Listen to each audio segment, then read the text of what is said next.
হৈছে কি আপোনালোকৰ বান্দৰামি কমাব লাগে হৈছে কি আপোনালোকে বান্দৰামি কমাব লাগে নে নালাগে আপোনালোকৰ উদ্ভণ্ডালিৰ বাবে আপোনালোকে লাজ পায় নে নাপায় আপোনালোকৰ এই উদ্ভণ্ডালিবিলাক লাজ পায় নে নাপায় আপোনালোকে এতিয়ালৈকে নৰেন্দ্ৰ মোদী আহিব নোৱাৰিলে পুখুৰী খান্দি বানপানী নাইকিয়া কৰিম বুলি কোৱা অমিত শ্বাহ আহিব নোৱাৰিলে এতিয়ালৈকে নৰেন্দ্ৰ মোদী আহিব নোৱাৰিলে পুখুৰী খান্দি বানপানী নাইকিয়া কৰিম বুলি কোৱা অমিত শ্বাহটো এতিয়ালৈকে অসমলৈ আহিবলৈ সময় পোৱা নাই অৰুণোদয়ৰ টকা দিয়াৰ নামত মেলা পাতিছে নেকি অৰুণোদয় পাতি মেলা পাতিব বিচাৰিছে নিৰ্বাচন পিছত হ'বহে টল টেক্স বাঢ়িছে বস্তুৰ দাম বাঢ়িছে ৰাইজে কৰ কাটল দিছে দেখা নাই নেকি টেক্স বঢ়াইছে বস্তুৰ দাম বঢ়াইছে ৰাইজে কৰ কাটল দিছে অনলাইন পইচা দি দিয়ক মাতৃ সমাজক হাত জোৰ কৰি অনুৰোধ কৰিছো অৰুণোদয় অনুষ্ঠানক লৈ এইবাৰ চৰকাৰক তীব্ৰ সমালোচনা কংগ্ৰেছ নেত্ৰী মীৰা বৰঠাকুৰৰ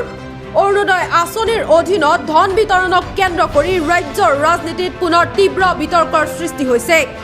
কংগ্ৰেছ নেত্ৰী মীৰা বৰঠাকুৰে চৰকাৰৰ কাৰ্য পদ্ধতিক লক্ষ্য কৰি এতিয়া একাধিক তীব্ৰ মন্তব্য আগবঢ়াইছে তেওঁ অভিযোগ কৰে যে চৰকাৰে জনকল্যাণমূলক আঁচনিকো ৰাজনৈতিক প্ৰচাৰৰ মঞ্চ হিচাপে ব্যৱহাৰ কৰিছে এতিয়া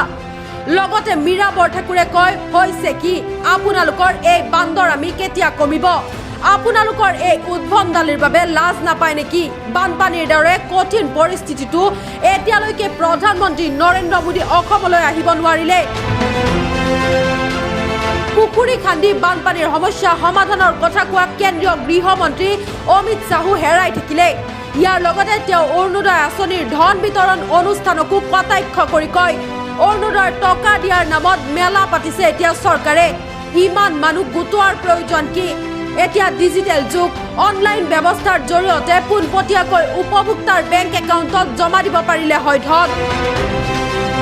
কংগ্ৰেছ নেত্ৰীগৰাকীয়ে লগতে অভিযোগ কৰে যে সাধাৰণ জনতাই বৰ্ধিত টল টেক্স অত্যাৱশ্যকীয় সামগ্ৰীৰ মূল্য বৃদ্ধি আৰু বিভিন্ন কৰৰ বোজা বহন কৰি আহিছে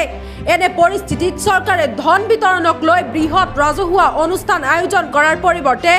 জনসাধাৰণৰ আৰ্থিক সমস্যাৰ সমাধানত অধিক গুৰুত্ব দিয়াটো উচিত আছিল মীৰা বৰঠাকুৰৰ এই মন্তব্যক লৈ এতিয়া ৰাজনৈতিক মহলত নতুনকৈ আলোচনা আৰম্ভ হৈছে ডাইৰেক্টলি শিৱসাগৰত নিদি কি এইবিলাক ধেমালি কৰি থাকিবলৈ আহিছে মুখ্যমন্ত্ৰী মহোদয় আপুনি কি মেলা পাতিব বিচাৰিছে নেকি অৰুণোদয় অনলাইন যায় 1250 টকা অনলাইন দিব পাৰে তাৰ কাৰণে আকৌ চুবুৰীয়া আকৌ এইবিলাক কি বিজেপি মিটিং পাতিব বিচাৰিছে নেকি ৰাইজৰ পইচাৰে বেয়া লগা নাই ল'ৰা ছোৱালীয়ে সৰু ল'ৰা ছোৱালীয়ে কৈছে মোৰ চেণ্ডেলযোৰ নালাগে মোৰ মালৈকে চেণ্ডেল এযোৰ দিয়কচোন মই খাইছো মোৰ মাকে বিস্কুটৰ পেকেট এটা দিয়কচোন বুলি 3 বছৰীয়া ল'ৰা ছোৱালীয়ে কৈছে আৰু আপুনি এইবিলাক কি নিৰ্বাচনী সভা পাতিছে আপোনাৰ ঘৰৰ বাপেকৰ ঘৰৰ পইচা নেকি এইবিলাক মোৰ দেখি থাকি খং উঠি গ'ল মই ভাবিছিলো যে এইকেইদিন মই খুব ভদ্ৰভাৱে লাইভত কথা কওঁ কিন্তু আপোনালোকৰ এই উদ্ভণ্ডালিবিলাক এতিয়া দেখিলো আপোনালোকে গোটেই পঞ্চায়তে 4খন জিলাক 2,500 টকা দিব যেন বাপেকৰ ঘৰৰ পইচা দিব আমাৰ কলকাতাৰ পইচা এইকেইদিন যে ইমান মেছেকাৰ হৈছে অসমত প্ৰত্যেক মানুহে নিজৰ ঘৰৰ পৰা সামৰ্থ্য থকা নথকা প্ৰত্যেকজন মানুহে 100 টকা হলেও দি পেলাই তেওঁলোকে সহমৰ্মিতা সহযোগিতা আগবঢ়াইছে আৰু আপোনালোকে কাইলে পঞ্চায়তে এই বিজেপিৰ কৰ্মীসকলক কথা অৰুণোদয় মেলা পাতিব আহিছে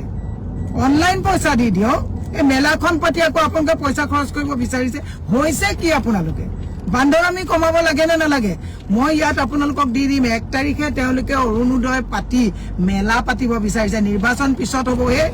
নিৰ্বাচন পাতিব নালাগে আকৌ এবাৰ হৈ লওক আপোনালোকে কাম কৰক লাজ পায় নে নাপায় আপোনালোকে এতিয়ালৈকে নৰেন্দ্ৰ মোদী আহিব নোৱাৰিলে পুখুৰী খান্দি বানপানী নাইকিয়া কৰিম বুলি কোৱা অমিত শ্বাহটো এতিয়ালৈকে অসমলৈ আহিবলৈ সময় পোৱা নাই আৰু আপোনালোকে এতিয়া 1 তাৰিখত অৰুণোদয় কি লিখিছে এখন অৰুণোদয় 3.0 তাতে 4খন জিলাত 2,500 টকা মই কমেন্টত দিম 2,500 টকা দিছে হিমন্ত বিশ্ব শৰ্মাই আৰু অন্যান্য জিলাত এই আঁচনি অন্তৰ্গত প্ৰতিগৰাকী লোকলৈ 1,100 টকা কে দিব কি চমকটো দেখুৱাইছে টুল টেক্স বঢ়াইছে বস্তুৰ দাম বঢ়াইছে ৰাইজে কৰ কাটল দিছে অনলাইন পইচা দি দিয়ক। মাতৃ সমাজক হাত জোৰ কৰি অনুৰোধ কৰিছো, এগৰাকী মাতৃয়ে এখন ঘৰ বনাই সমাজ বনাই, নেপোলিয়নে কৈছিলে you give me a good mother, I will give you a good nation। মই মাতৃ সমাজলৈ আহ্বান জনাইছো, আপোনালোকক যদি কাইলৈ কোনোবা ৱাৰ্ডৰ কমিশ্যনাৰে, কোনোবা পঞ্চায়তৰ মানুহে যদি অৰুণোদয় লবলৈ গোট খাবলৈ দিয়ে, সেলফি তুলিবলৈ আত্মস্বাভিমান বৰ্তাই ৰাখি নাহিব, পইচাটো অনলাইন দিবলৈ কথাটো কওক। একাংশ সচেতন জনতাৰ মতে মীৰা বৰঠাকুৰে ব্যাখ্যা কৰা কথাখিনি জনতাৰ হিতৰ বাবে বুলিও এতিয়া একাংশ সচেতন জনতাই মত প্ৰকাশ কৰিছে। শাসক দলৰ পৰা এই অভিযোগৰ উত্তৰ এতিয়া কি আহে সেয়া এতিয়া লক্ষণীয় হ'ব। ইফালে অৰুণোদয় আঁচনিৰ জৰিয়তে ৰাজ্যৰ লাখ লাখ মহিলা নিয়মীয়াকৈ আৰ্থিক সহায় লাভ কৰি আহিছে বুলি চৰকাৰে পূৰ্বেও দাবী কৰি আহিছে। এতিয়া এই বিষয়টোক লৈ শাসক আৰু বিৰোধীৰ মাজত ৰাজনৈতিক বাকযুদ্ধ তীব্ৰ হোৱাৰ সম্ভাৱনা এতিয়া পৰিলক্ষিত হৈছে।